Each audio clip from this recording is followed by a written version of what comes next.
Good Shabbos, everybody. I especially want to thank Rabbi Henkin, Yomi Ifker, and the Beth leadership for their extraordinary efforts of getting this community service on its way. Hazak Baruch, thank you for making this happen, and I think we all need it.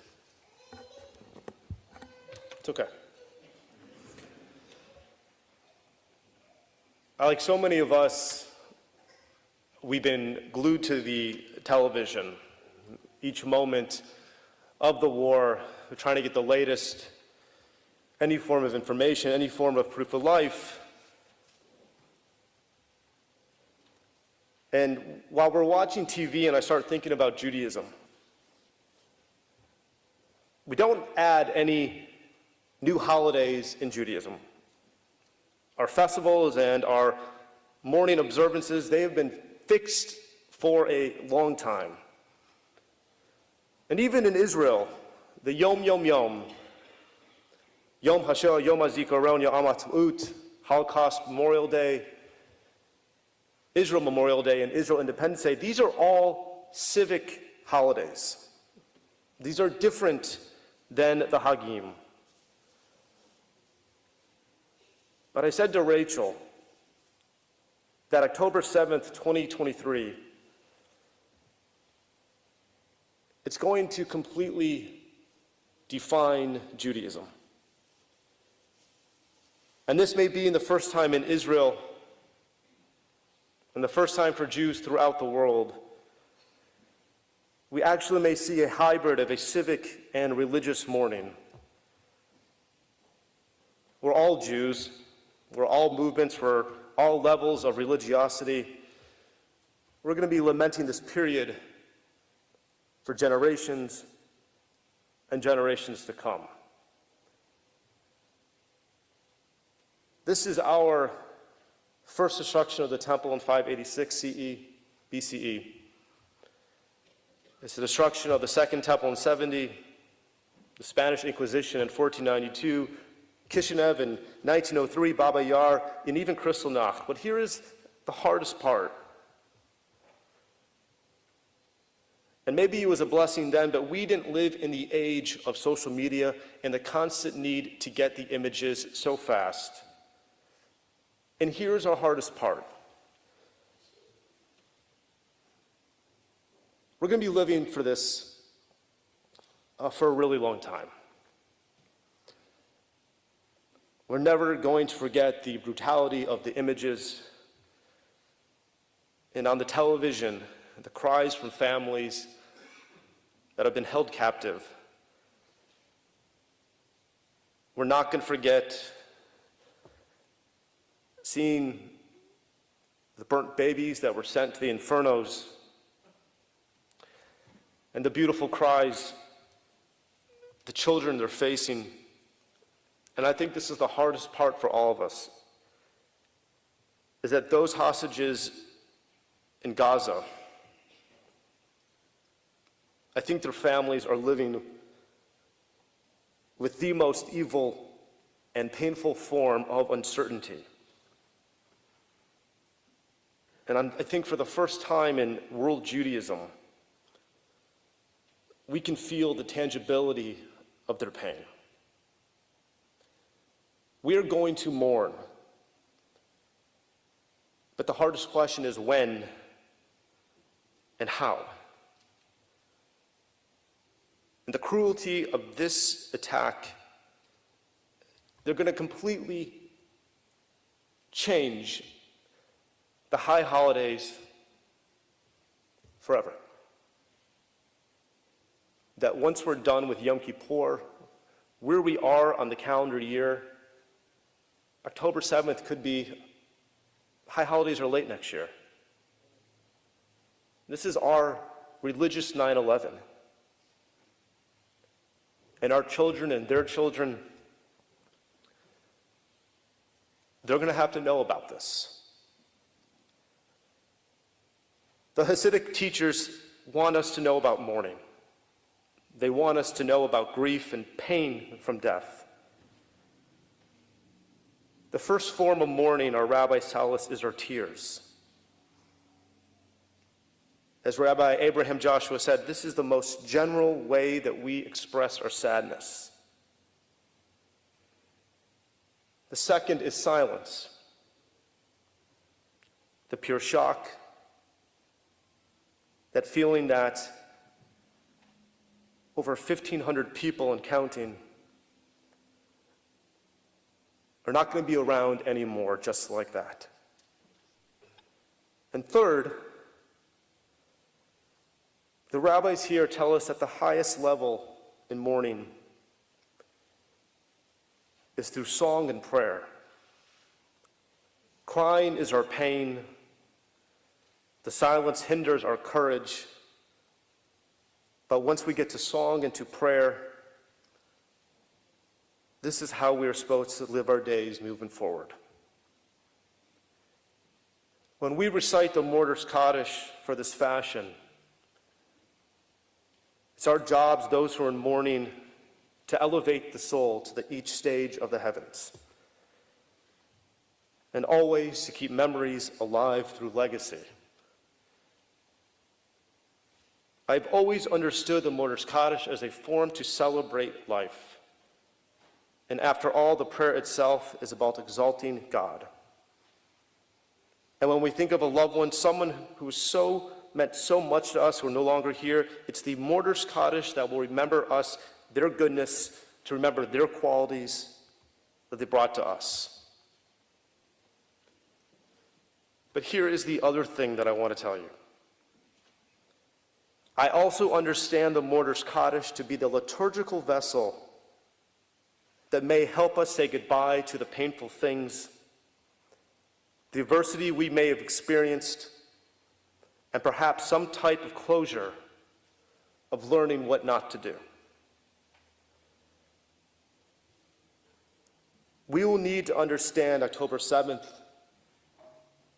or for our days moving forward, this is going to be 10/7,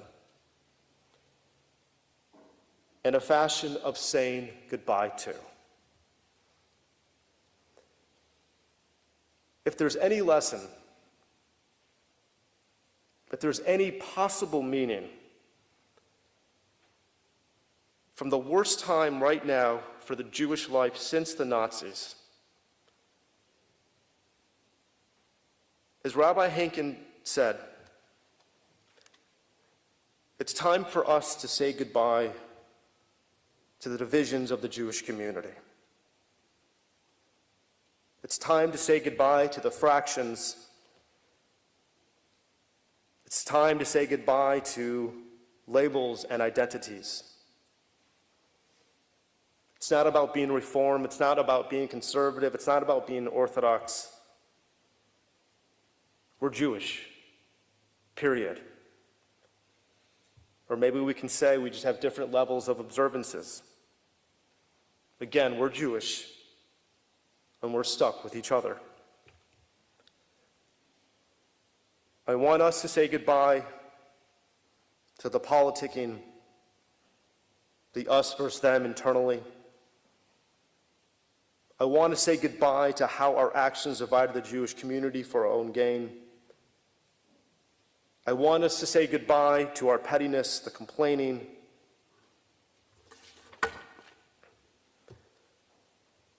I stand before you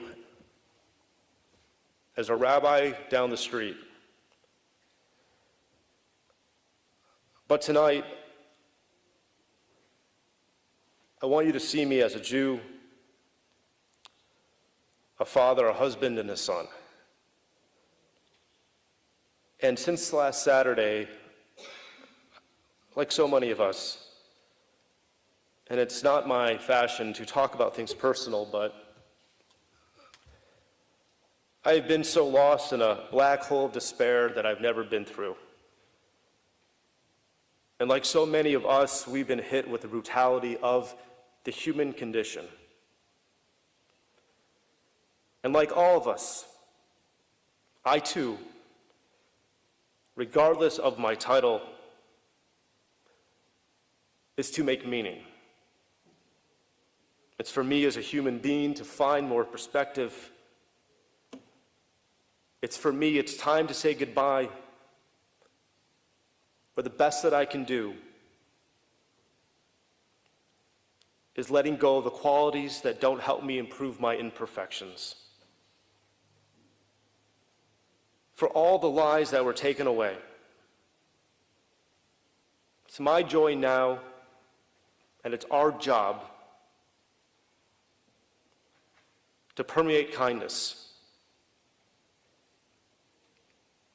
to make amends, not just for myself, but to do it for those who are taken away way too soon. And this past week, I told Rachel, I owe it to them, to myself, to this Jewish community, to this horrid tragedy, that our obligation, that my obligation, is to pursue the good that we have all done.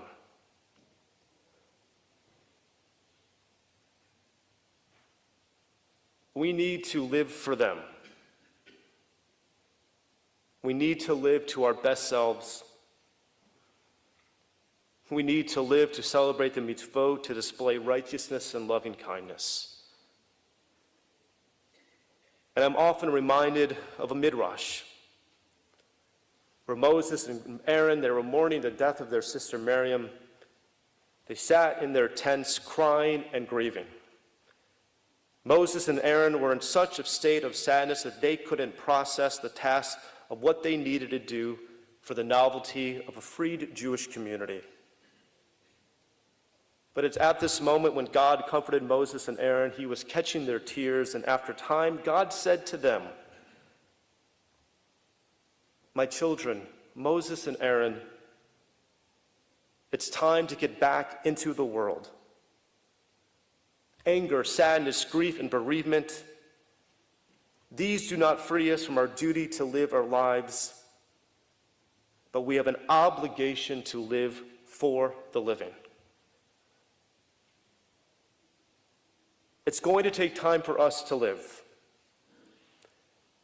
but it doesn't stop us from saying goodbye to the divisions in order to embrace the love of this Jewish community.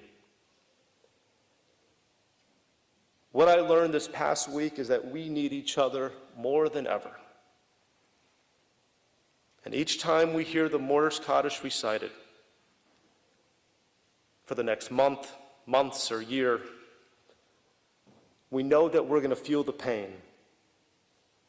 But we also know that we are still in this world picking up the brokenness in order to bring the good. And I stand in front of you after this week, and this is my mission moving forward, is to say goodbye to the adversity, to improve in our imperfections, for me to be a better human being. This is a second Yom Kippur for me in order to live life for them. That is my duty, and think about it as we live our life going forward. It's going to take time to pick up the brokenness. But with empathy and compassion, the pettiness, all these away, this is how we attempt to make some type of meaning from this experience. I'm not saying this for Temple Bethel, I'm going to say this for Temple Emanu-El. I don't want to pick your programming. We're going to be processing this for a while. And it's going to be hard going to any form of normalcy. We're going to need to reflect. We're going to need to grieve. We're going to need to be there for so many people in this community and those abroad and those in Israel.